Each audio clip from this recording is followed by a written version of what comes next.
BCom second year के प्यारे विद्यार्थियों, नमस्कार। आपके इनकम टैक्स के एबीएसटी पेपर फर्स्ट जो है उसमें जो अपना अभी टॉपिक चल रहा है वो है असेसमेंट ऑफ फर्म, एक साझेदारी संस्था का कर निर्धारण। तो इसके लिए क्या है कि आपको ये पता होना चाहिए कि आयकर अधिनियम में क्या प्रावधान दिए गए हैं जिससे आप एक साझेदारी संस्था की कुल आय, टोटल इनकम निकालें और फिर उसके ऊपर उसके टैक्स लायबिलिटी का निर्धारण करें। तो आज इस लेक्चर में मैं आपके लिए एक प्रैक्टिकल क्वेश्चन लेके आया हूं कि मैं आपको बताऊं कि प्रैक्टिकली किस तरह से एक साझेदारी संस्था की कुल आय और कर का निर्धारण किया जाता है। तो अभी ये जो क्वेश्चन आपकी टेक्स्ट बुक में दिया हुआ है और मैं इसमें क्वेश्चन में क्या बात आपको बताई हुई है, दी हुई है, वो मैं आपको बता रहा हूँ कि मेसर्स अग्रवाल एंड कंपनी एक साझेदारी फर्म में दो साझेदार थे, श्री बंसल तथा श्री कंसल। वित्तीय वर्ष में 1 जनवरी 2020 को श्री गोयल भी इस फर्म में साझेदार बन गए। बंसल तथा कंसल लाभ हानि बराबर बराबर बांटते थे। उन्होंने श्री गोयल को लाभ में 1/4 भाग दिया। उनकी पूंजी क्रमशः 80,000, 40,000 रुपये तथा 20,000 रुपये है। वे पूंजी पर प्रतिवर्ष ब्याज 24% ब्याज पाने के अधिकारी हैं।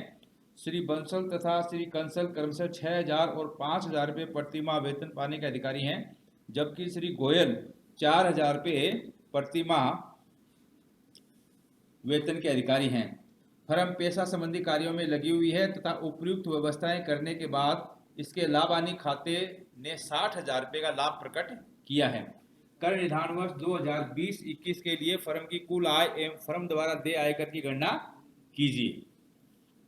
अब ये एक क्वेश्चन दिया गया है पार्टनरशिप फर्म का और इस क्वेश्चन में आपसे पूछा गया है कि फर्म की कुल आय और कर देयता बताइए इसमें क्या होगी। एक बार दोबारा इस क्वेश्चन को मैं रिपीट कर देता हूँ आपके लिए। वैसे आपकी टेक्स्ट बुक में दिया हुआ है क्वेश्चन, आप टेक्स्ट बुक से भी देख सकते हैं। बात समझने की है कि किस तरह से टोटल इनकम निकलेगी और किस तरह से टैक्स लायबिलिटी निकाली जाएगी। There were two partners in Messrs Agarwal and Company, a partnership firm, Sri Bansal and Sri Kansal. During the previous year, Sri Goyal also joined this firm on 1st January 2020. Sri Bansal and Sri Kansal shared profit and losses equally. They give 1/4 share of profit to Sri Goyal. Their capitals are 80,000, 40,000 and 20,000 respectively. They are entitled to get interest at the rate of 24% per annum on their capitals.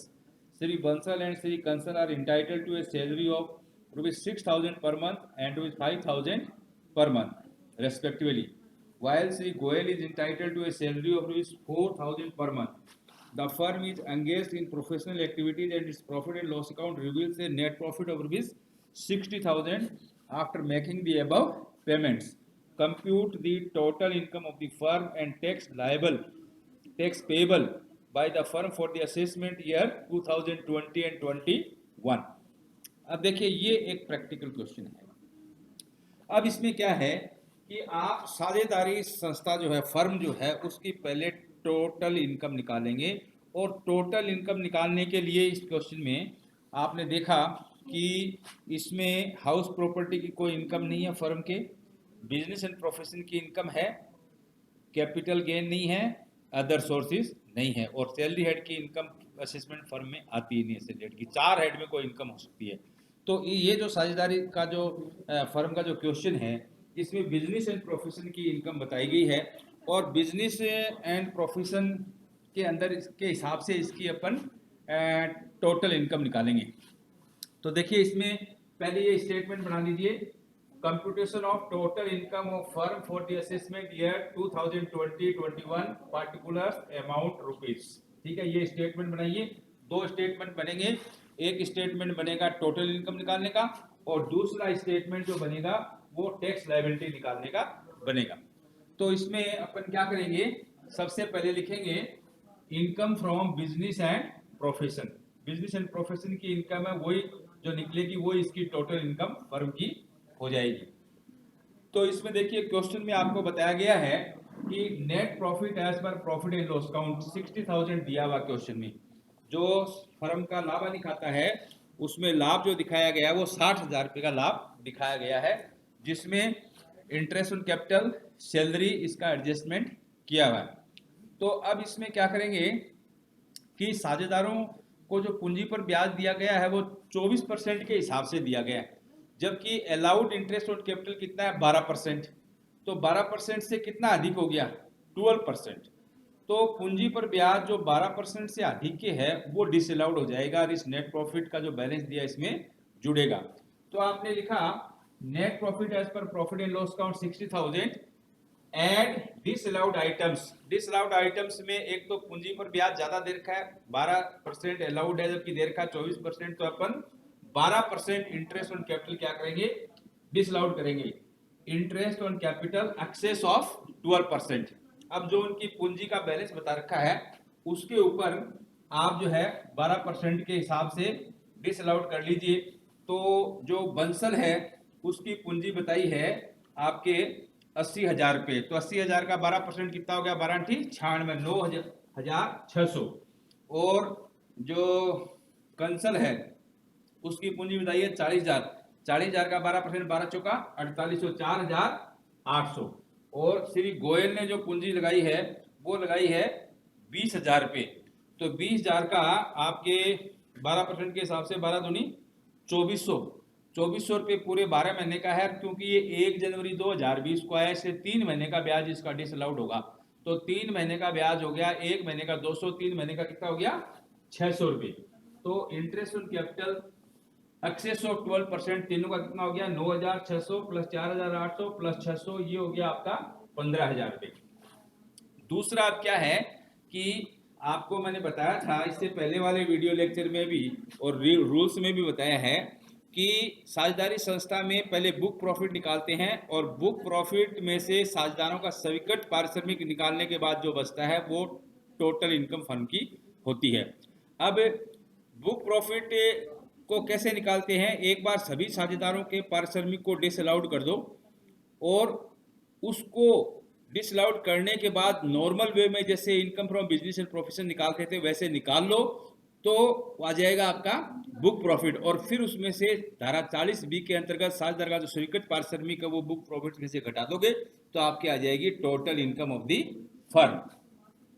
यानी कि आपको income from business profession में जैसे taxable income निकालते थे वैसे ही निकालो, केवल क्या चीज उसमें से नहीं घटी हुई है, साझेदारों का स्वीकृत पारिश्रमिक नहीं घटा हुआ। साझेदारों के जो पारिश्रमिक दिया हुआ है उसको एक बार डिसअलाउड कर दो अगर पहले से प्रॉफिट लॉस में दिखाया हुआ है तो, और फिर बुक प्रॉफिट में से स्वीकृत जो पारिश्रमिक का साझेदारों का धारा 40B के हिसाब से निकाल के उसको माइनस कर दो तो टोटल इनकम फर्म की आ जाती है।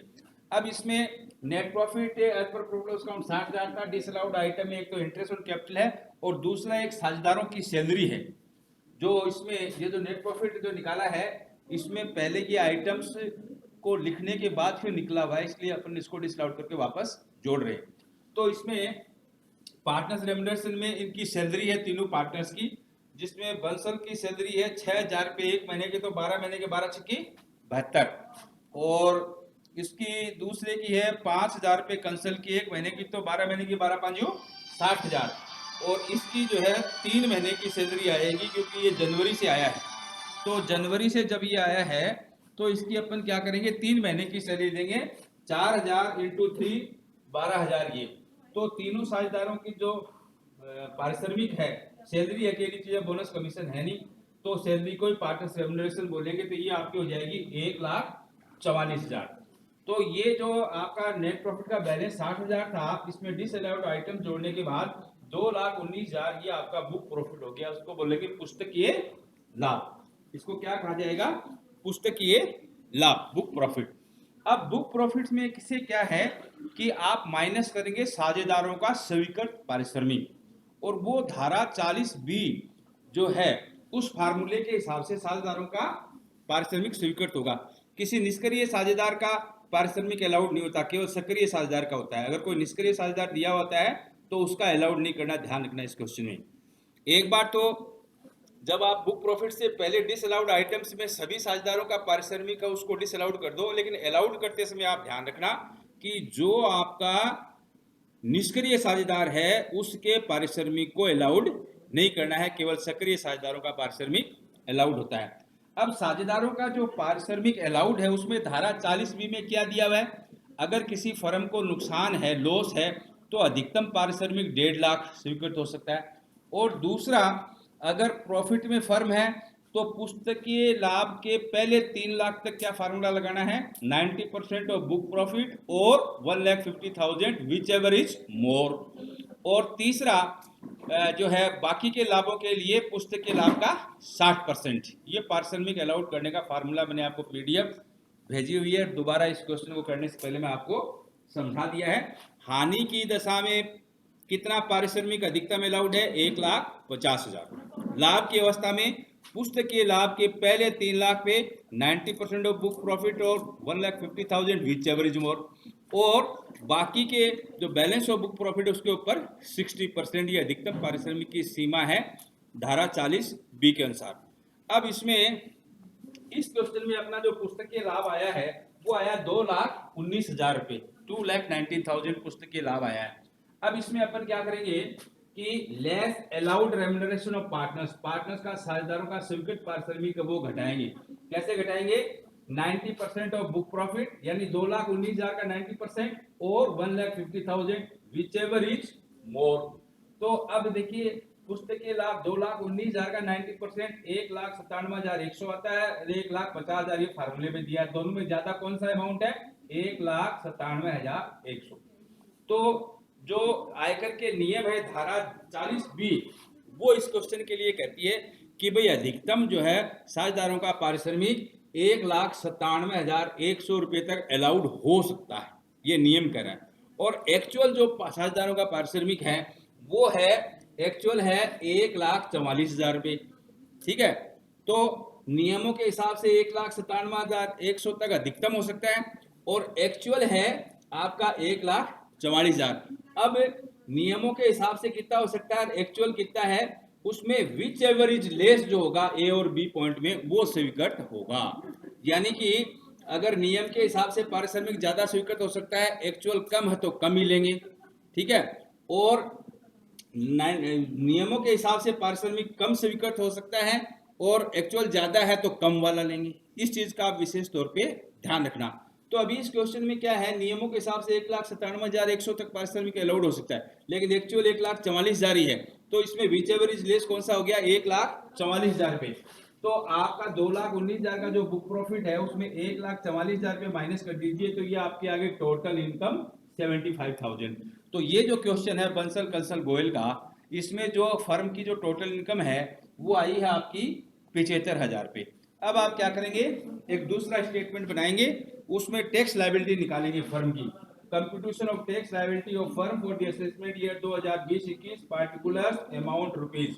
अब इसमें क्या है, फर्म की टैक्स लायबिलिटी में 30% के रेट से क्या है, इनकम टैक्स की फ्लैट रेट है। और long term capital gain, casual income, other जो उसके कोई इनकम है उसकी अलग अलग रेट आपको मैंने पीडीएफ में भेजी हुई है। तो long term capital gain, casual income etcetera तो है नहीं, इसके व्यवसाय की आय है, तो उसमें tax on 75,000 rupees at the rate of 30% ही आ जाएगा आपका 22,500। और इसमें आप क्या करेंगे, add health and education cess at the rate of 4%। 22,500 का 4% निकाल लीजिए, ये आ जाएगा आपके 900 रुपये। तो इसको जोड़ दीजिए, 22,500 प्लस 900 23,400, ये आपकी आ गई tax liability of this firm. तो ये एक बहुत ही अच्छा प्रैक्टिकल क्वेश्चन है, आपके विभिन्न प्रकार के विश्वविद्यालय एग्जाम में भी आया हुआ है। तो इसमें आपको दोबारा मैं शॉर्टकट में समझा देता हूं कि इस क्वेश्चन में आपने क्या किया। इस क्वेश्चन में आपने दो स्टेटमेंट बनाए, एक स्टेटमेंट बनाया टोटल इनकम निकालने का और दूसरा स्टेटमेंट बनाया है फर्म की टैक्स लायबिलिटी निकालने का।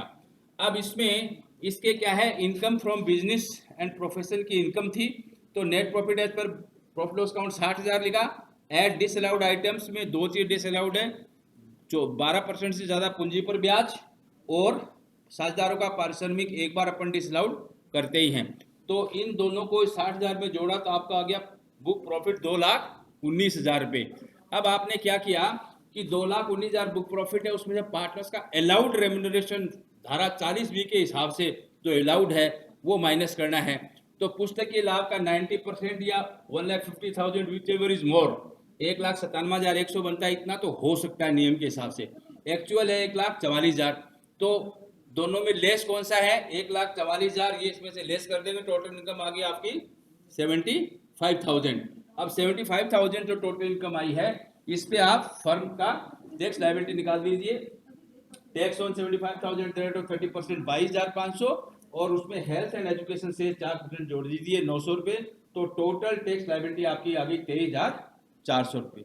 तो आपको क्या है, जो आयकर के प्रावधान है, किस तरह से फर्म का असेसमेंट हो, किस तरह से टैक्स लायबिलिटी हो, इसका ज्ञान होना चाहिए। तब आप प्रैक्टिकल क्वेश्चन को फटाफट हल कर सकते हो, अगर आपने अच्छी तरह से नियमों को और प्रोविजंस को पढ़ा है तो। Thank you very much for listening this today's lecture.